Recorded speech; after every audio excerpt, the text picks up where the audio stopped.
Good morning. If you're visiting with us, we're so thankful that you're here. Glad that you've chosen to be here to study along with us here today. Good to see everybody out here this morning. I want you to turn your Bibles to John chapter 13. John chapter 13. We're going to spend some time in John chapter 13 and 14 today. You know, a few years ago, I remember standing near a casket at a funeral visitation. And as I stood there, a dad made his way to the casket, holding his little boy in his arms so that he could see. The dad was trying to explain to his little boy that this would be the last time that they see the physical body of their loved one. And I can remember him saying something that has probably been explained millions of times over the course of history. He said, "This is just her body. Her soul is already gone."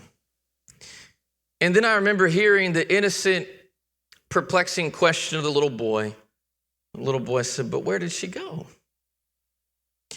It's not just little girls and little boys who struggle with grasping and explaining and facing the realities of life, of death, and of eternity.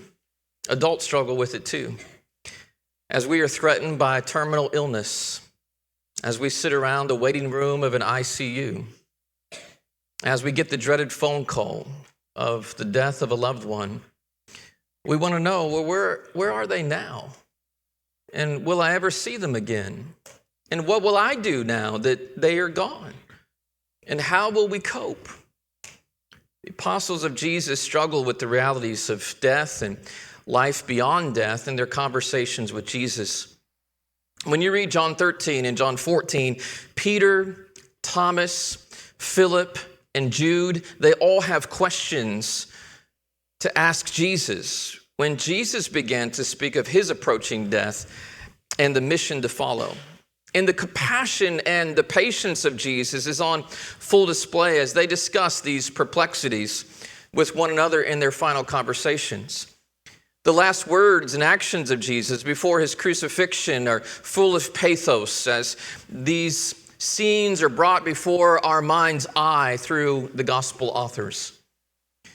For example, in John chapter 13, in verse 33, after Jesus had washed his disciples' feet, he had shared a final Passover meal, and Judas walked out of the room. Jesus tried to explain to the remaining disciples. He said, "Little children, I shall be with you a little while longer. You will seek me." He says, "Where I am going, you cannot come." Simon Peter, like that little boy, says to Jesus a few moments later in verse 36, "Lord, where are you going?"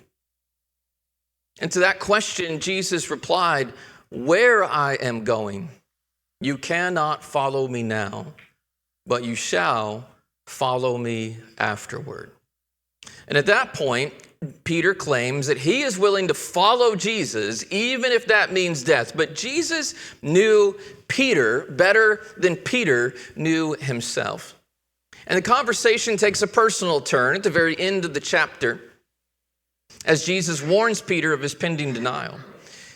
And yet as the conversation shifts back to the larger group of disciples, Jesus still offers words of comfort to Peter and to the rest of the apostolic band as the conversation continues in chapter 14. And it's in this chapter where Jesus offers consolation and peace to a group that is at unrest.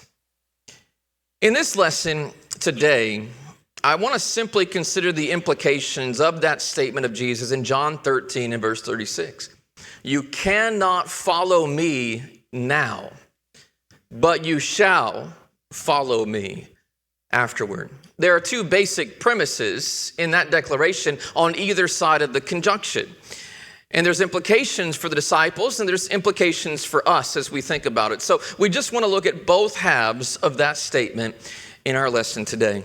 If you're following along in your outlines that are in your bulletins, I would encourage you to look at page 2 there. And the first half of that statement that we want to take a look at is where Jesus says, "You cannot follow me now."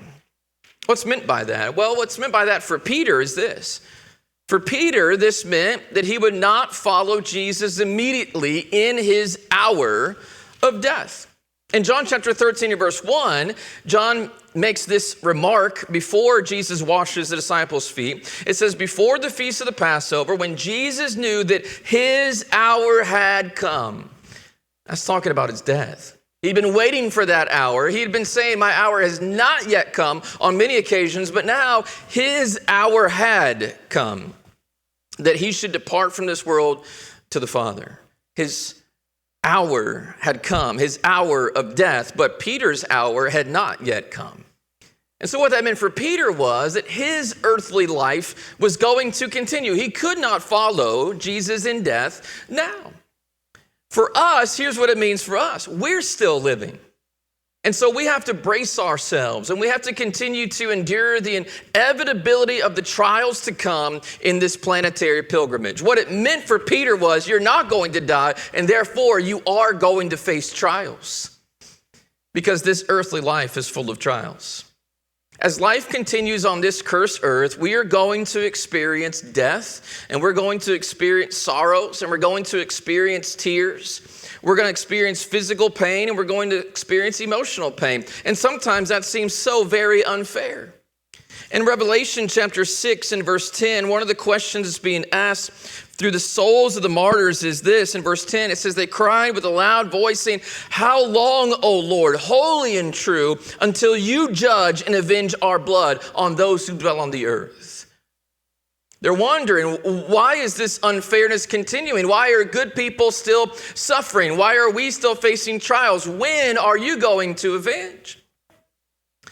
But as long as we're here on this earth, we know that we're going to face physical trials and tribulations. In John 16, verse 33, Jesus, in this continued speech, really, that he continues through chapter 17, he says this in verse 33, in this world you will have tribulation. What's it mean that you can't follow Jesus yet? It means that right now you're going to face tribulation.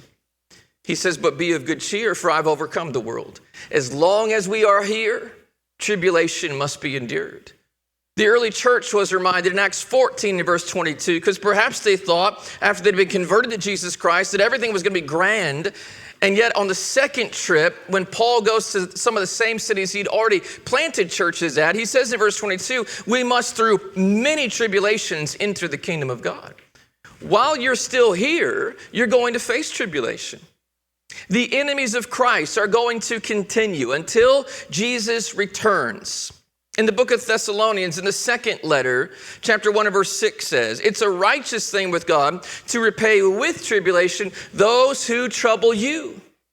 It says, and to give you who are troubled. The Thessalonian Christians, they were facing troubles. So you will have tribulation. You will have troubles. Peter wrote in 1 Peter 4 and verse 12, beloved, don't think it strange concerning the fiery trial, which is to try you.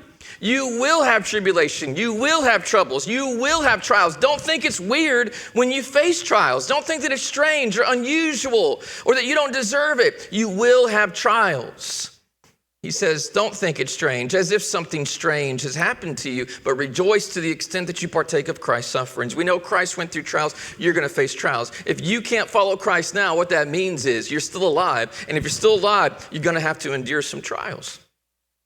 Our trials come in all sorts and all shapes and all sizes, yet they should not come unexpectedly.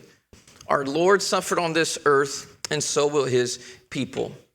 Well, if we're going to face trials while we're still here, what that also means is that we need to recognize what God is doing with us in those trials. God is doing something to us in those trials. He was doing something to the character of Peter through those trials. You know, God wasn't done working on Peter's character. Peter actually comes out a stronger disciple in the end than he was in the beginning. In Luke chapter 22, when you look at Luke's account, Luke makes this remark from the lips of Jesus in chapter 22, verse 31. It says, Simon, Simon. I think it's interesting he calls him Simon there, by the way, because Jesus had called him Peter, which means a rock. But Peter was going to go through some very not rock-like moments where he wasn't acting like a rock. He was acting like old Simon again. And so he says, Simon, Simon, indeed Satan has asked for you that he may sift you as wheat. but I have prayed for you that your faith should not fail.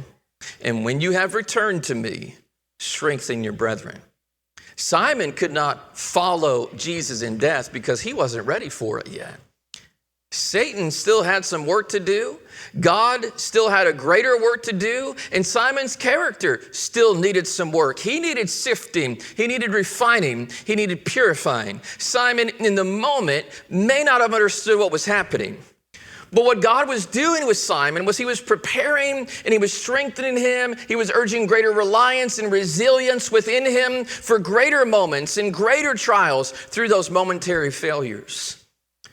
You know, doctors say that when you break a bone and the bone is reset. I remember the doctor telling us when Samuel broke both of his arms, and you can ask him that story later about what his sisters did to him to break those bones. But doctors say that when you break a bone and the bone is reset, that it heals together actually stronger than it was before once it's fully healed. And Simon was like that broken bone. He was weaker than he realized he was, but he came back stronger than before the bone was broken as a result of those trials. Your trials can make you stronger. Our trials prod us to become more reliant upon God's wisdom, to be more reliant upon God's wisdom. In James chapter 1, when James is writing, he says, "Consider it all joy, my brethren, when you encounter various trials, knowing that the testing of your faith produces endurance. The more you get tried, the longer you will endure." We understand that in the physical realm. The more you lift weights, the more that you run, the further you can run, the more weight that you can lift. Your endurance will increase as your training increases. And that's true in the spiritual realm as well. The testing of your faith produces endurance. Let endurance have its perfect result so that you may be perfect and complete, lacking in nothing. Verse 5 says, if any of you lacks wisdom, wisdom in what? Wisdom in trials. We don't understand why we're going through the trials. We don't know we should be functioning through those trials. We don't understand God's purposes in the trials. He says, but if you lack wisdom, let him ask of God, who gives to all generously and without reproach. Your trials prod you to become more reliant upon God's wisdom. Think about this again with Peter. Do you remember when Jesus was in the Garden of Gethsemane, he was praying, and he kept telling his disciples, watch and pray. He kept asking them, could you not just pray with me for 1 hour? And yet they kept falling asleep. They weren't praying. They were weary. And Jesus was the one praying alone. Is it any coincidence that Jesus endures the trials ahead, including the psychological stress of betrayals by a friend, disciple denials, false accusations, mob intimidation, the physical abuse of being beaten, put through a late night unlawful trial, spat upon and scourged, the emotional trauma of being stripped naked in front of a mocking crowd to be treated with indignity and humiliation. And yet Jesus conquers all of those trials and tribulations and troubles without sin. And yet is it any coincidence that Peter and all of his fellow disciples who weren't praying, who weren't watching, fail? However, there's a change when you read the scriptures, and there's good news. After the resurrection, and after Peter and John stand before the Sanhedrin in Acts 4, and they are threatened, they are told to be quiet, they are told, we want you to quit talking about Jesus. Some of the same people who probably were the ones that tried Jesus just a couple of months before. And Peter and John are standing before them again. Before they were cowards, before they were afraid, they were following at a distance. And now they're standing before the same group of people. And what's Peter doing? In Acts chapter 4, it says this, as you look at verse 29, it says that Peter was praying and saying this, Lord, look on their threats and grant to your servants, that's Peter and John, that with all boldness they may speak your word. Peter knew he'd failed before, and he wasn't bold, and he wasn't courageous, and he was cowardly. And now he's learned from that to pray. to be more reliant upon the wisdom and the power and the might of God. He learned to face his trials with the power of prayer so that he might be strengthened to endure. Our trials purify our characters. They strengthen our hope. God is doing something with us in those trials. We cannot follow Jesus yet, but God is doing something to us through trials. Well, notice one more thing that we learn. If we cannot follow Jesus now, that means that we're still here with other people who love and want to follow Jesus and want to be with him. And so what do we need to be doing while we wait to be with him? We need to be loving one another so that we might endure. Since you cannot follow Jesus into eternity now, then that means it is vitally important for us to love one another. Go back 2 verses into John chapter 13 and notice verse 33. Right before Jesus makes this statement, you cannot follow me now, but you will follow me after. What does he say? In verse 33, it says this, little children, I shall be with you a little while longer. You will seek me, and where I'm going, you cannot come. So now I say to you, now I'm not going to be here to love you, to teach you how to love. He says, but I say this to you, verse 34, a new commandment I give to you, that you love one another. You're going to need each other, is what Jesus is saying. You're going to need to love one another if you're going to make it through these trials that are ahead. And so he says, a new commandment I give you, that you love one another as I have loved you, that you also love one another. And by this, all will know that you are my disciples if you have love for one another. Now, what's beautiful about Jesus is that Jesus doesn't just tell his disciples that he loved them. And loving one another is more than just saying it. Love is displayed in service. Back further into John chapter 13, notice verse 12. It says, when he had washed their feet, imagine that the very image of God, Jesus Christ, who is the fullness of God, is taking the lowest form of a servant in a household and washing the feet of every single disciple. And he does it for a reason in verse 12. It says that he took his garments and he sat down again and he said to them, do you know what I have done to you? You call me teacher and Lord, and you say, well, for so I am. If I then, your Lord and teacher, have washed your feet, you also ought to wash one another's feet. For I have given you an example that you should do as I have done to you. What was Jesus doing? Well, he was doing. He was showing love by his actions, not by just his claims, not just saying it, but by serving. He showed them he loved them by picking up a towel and taking the role of the lowest servant for their benefit. And he does it as a template for their own service. In John chapter 13 and verse 16, he says, most assuredly I say to you, a servant is not greater than his master, nor is he who is sent greater than he who sent him. You're my servants, and if I have cleaned your feet and have served you, you've got to start serving one another. Love would become the identifying mark and the unifying link of the disciples. And when troubles are on the horizon, we need more than ever to love each other. Among the disciples, there were a variety of personalities and jealousies that existed. And we know that about the disciples, right? But if they were to succeed in the mission that God had for them, these petty differences would need to be set aside so that they could share the greater work that God had for them. So when hearts are troubled, love has got to be the cohesive force that keeps us united as we love through the sinful world and the trials and tribulations of it. And so what do you see from the disciples from this point forward, especially as we start to see the resurrection story? Well, it was the love of Mary Magdalene that sparked the love of Peter and John as they ran to the empty tomb. It was the love of Peter and John that must have reignited the love of the rest of the disciples as they gathered together in an upper room to see the risen Jesus. It's the love of those disciples that found Thomas so that he could witness the risen Lord and receive the evidence he needed so that he might have faith. It was the love of that first band of apostles that gave them the courage to preach the resurrection message on Pentecost.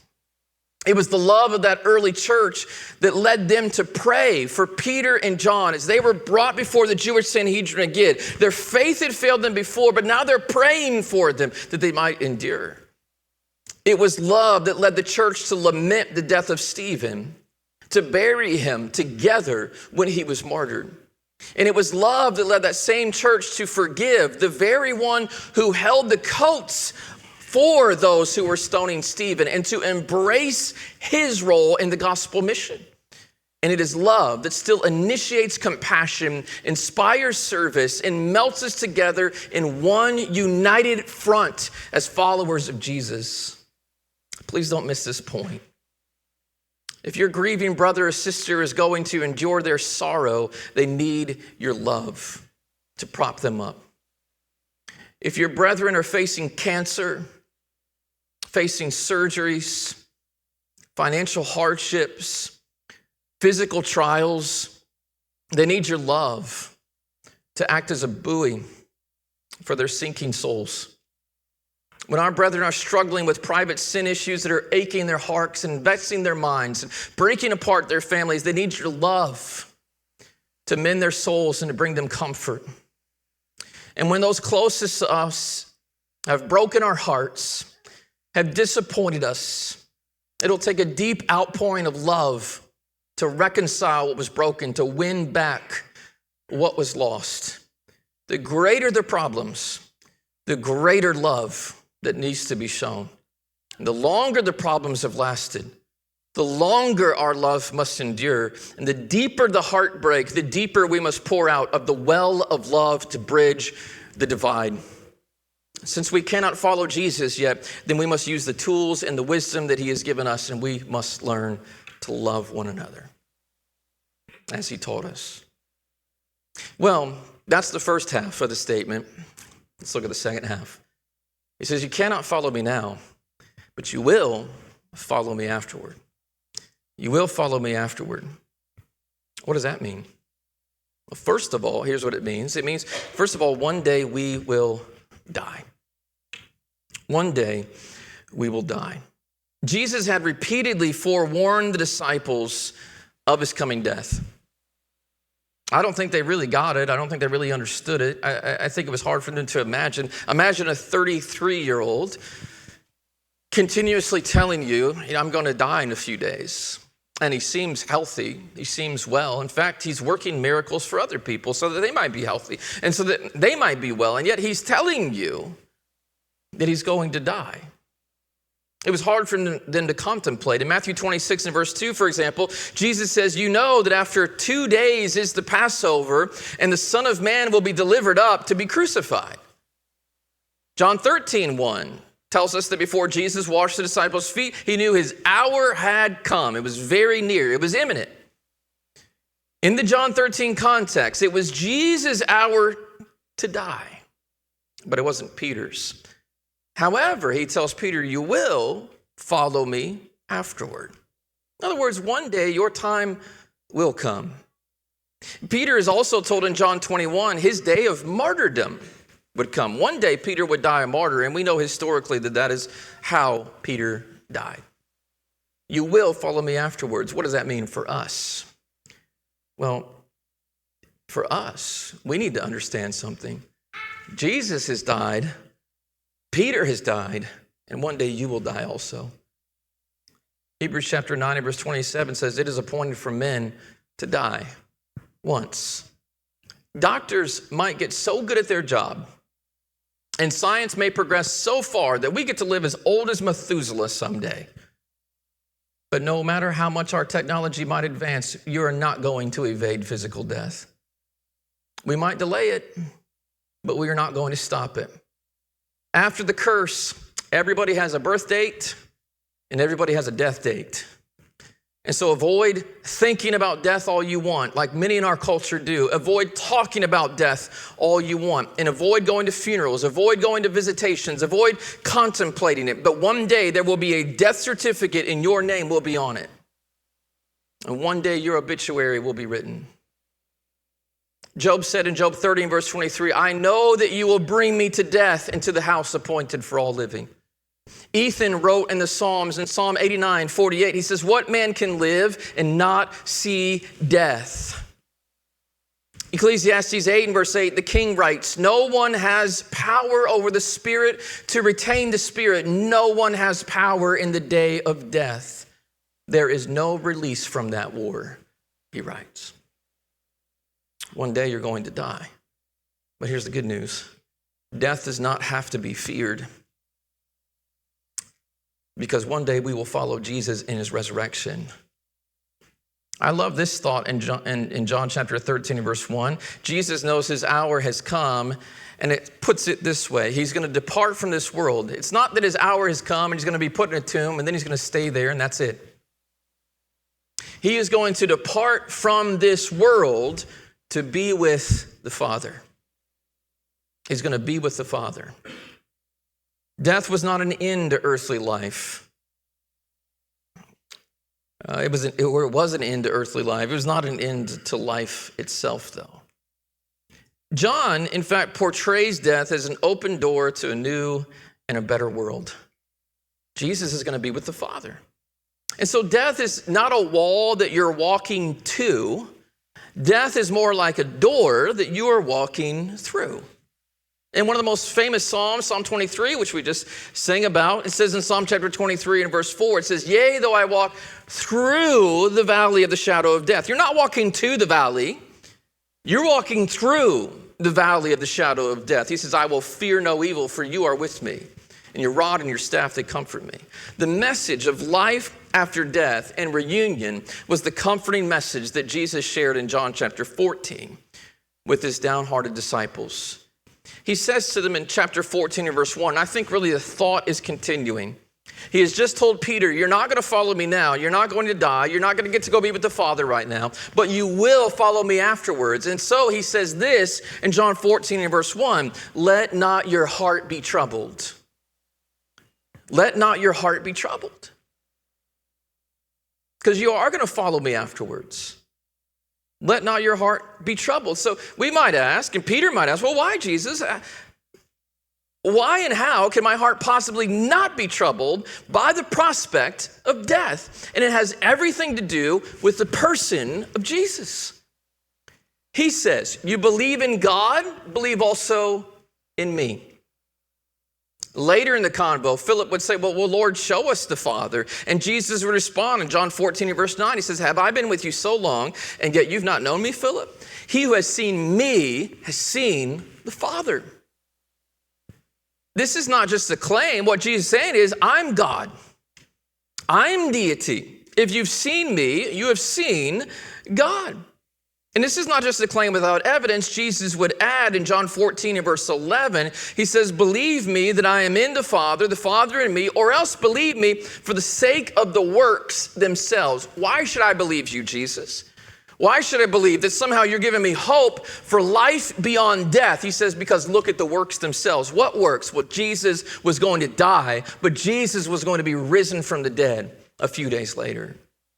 Jesus had raised Lazarus, proving he has power over death, but Jesus would soon be raised from the dead himself. These works were proof of the person of Jesus and proof of his deity and proof of his power. Our hope has everything to do with the person of Jesus. And then when you truly grasp the person of Jesus, we can also trust in the preparation of Jesus. Look at John 14 and verse 2. He tells his disciples, "In my Father's house are many dwelling places. If it were not so, I would have told you, for I go to prepare a place for you." I go to prepare a place for you, the text says. Jesus is not leaving the disciples to abandon them forever. No, his coming resurrection was preparing the pathway for them. There's an interesting Greek word that's used a couple of times in scriptures. It's the Greek word archegos. Archegos. You find it, for example, in Acts chapter 3 and verse 15. Peter says this. He says, "You killed the prince of life." That's the archegos of life. You killed the archegos of life. In fact, there's probably a word that might sound familiar to you. It's our word architect. We get architect from this Greek word archegos. The term prince that's used there in Acts 3 and verse 15, prince of life. He's not the prince of death. He's the prince of life. He's the archegos of life. That word archegos means the chief leader. It means he's the prince. It means also that he is the author. He is the pioneer of life. He's the author of life. He's the originator of life. Sometimes it's used, he's the scout of life. He's the trailblazer of life. The word is translated in all those different ways. He's the originator of life. What does an architect do? An architect, he's the originator of the design of a building. For example, this church building itself. Someone was the architect behind this building, then it was built. He was the originator. He was the trailblazer. He was the one that thought it up in the first place. Jesus is the prince of life. Okay, he's the archegos. Have you ever been on a trail? We took a vacation a couple of years ago out. And we stayed in Kanab, Utah, but we went to Zion National Park and Bryce Canyon and Grand Canyon and Glen Canyon Dam, and we went several places while we were out there. And I couldn't help but think, when you're on these trails, you just wonder, who was the first person to find this? And who was the person that created this trail? And who was the person that carried a big bag of gravel out here and poured the concrete on these steps? You can't get out here with a car or a truck. Did they walk out here? Did they have to wheelbarrow it all the way out here so they could create these steps that we can conveniently walk on while we walk this trail? Who is the person who had to carry the metal bars and the chain and the concrete to put the rods along the edge of Angel's Landing out at Zion National Park so that when people are on the edge of a cliff, they can hold on to the railing as they walk alongside of it? Who was the one that did that? And I've often thought in my mind, I don't know who the one that did it, but I want to shake their hand and thank them because they make the trail easier for me.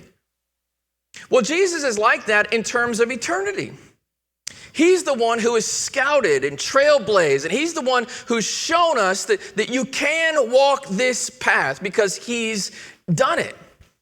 And that's the meaning of the archegos. He was the first sinless man to overcome death, and so he is the trailblazer of life, the prince of life, the pioneer of life. Hebrews 2 and verse 10 uses that same word. It says that he is the captain of salvation. Captain is archegos. He's the originator of salvation. And because of Jesus' death and life, chapter 2 of Hebrews 2, verses 14 and 15 says this, that he was able to destroy him who had the power of death. He was the first one to destroy the works of Satan who brought death into this world. Jesus came and destroyed it. He also, because he destroyed that, he destroyed the devil, he has released those who through fear of death were all their lifetime subject to bondage. Jesus has made it so that I don't have to be afraid to die because he's proven to me that there's life beyond death. I don't have to be afraid of that anymore. He's prepared the way for us. He's made eternal life possible. He's blazed the trail for all of us to create a pathway that was broken by our sin, and now he's made it possible to follow that trail back to God again. Just like Joshua captained Israel into the promised land, Jesus captains us from the bondage of sin and death into the freedom of life. And so we trust in his preparation. We trust in his person, we trust in his preparation, but we also trust in the place that he has prepared. We sometimes think of heaven as one big mansion. If you'll notice in the version that for some reason read a lot of John 14 today, but Parker read John 14 and he said, in my Father's house are many rooms, right? A lot of the older versions will say many mansions. It's not really a good translation, mansions. That makes us think of something a little bit different. But here's how I like to think of that verse.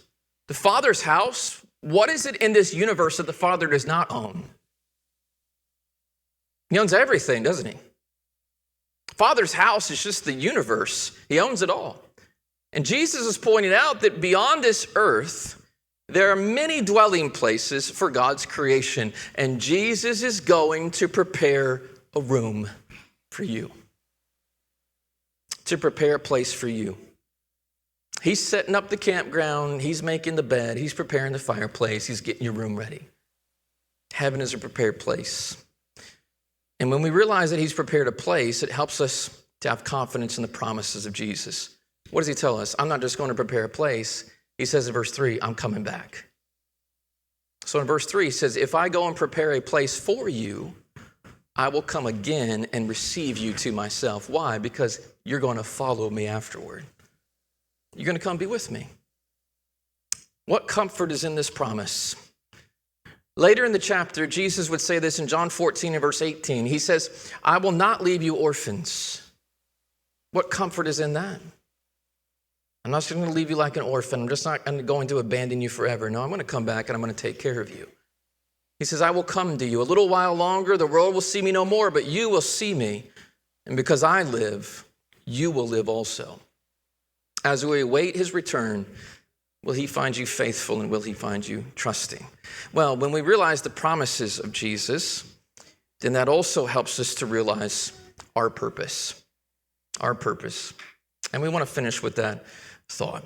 We can have confidence in the promises of Jesus, and the promises of Jesus is what motivates our own purpose. Well, what's our purpose? What does he expect of us? John 14 and verse 6, I think, gives you the answer. I am the way. I'm the trailblazer. I'm the pioneer. I'm the scout. I've already blazed the trail to heaven so that you can be with the Father. I am the way. I am the truth, and I am the life. He's proved it by his resurrection. He's the life. And so he says, no one comes to the Father but by me. Heaven is a prepared place, but it requires us to be a prepared people. And so what's the key to preparation? Well, you trust in Jesus, the Son of God, the risen Savior, who is the Prince and the giver of life. Some in our world, they try to turn Christianity into just one of the ways to get to God, plural. They completely have to ignore or misuse this text to do so. Jesus blows that idea away in this passage. There are not ways. The one who died, was buried, and was risen from the dead, he is the way. He's the only one that's proven that he can have life after death. Muhammad didn't do it. Abraham didn't do it. Buddha didn't do it. Jesus is the only one who's done it. And so he's the only one who has the right to say, I am the way and the truth and the life. And you will not get to the Father if you do not do it through me.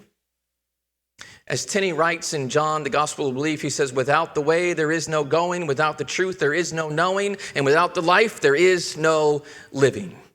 He's the one that helps you know how to go. He's the one that helps you know what you need to know. And he's the one that helps you learn how to live.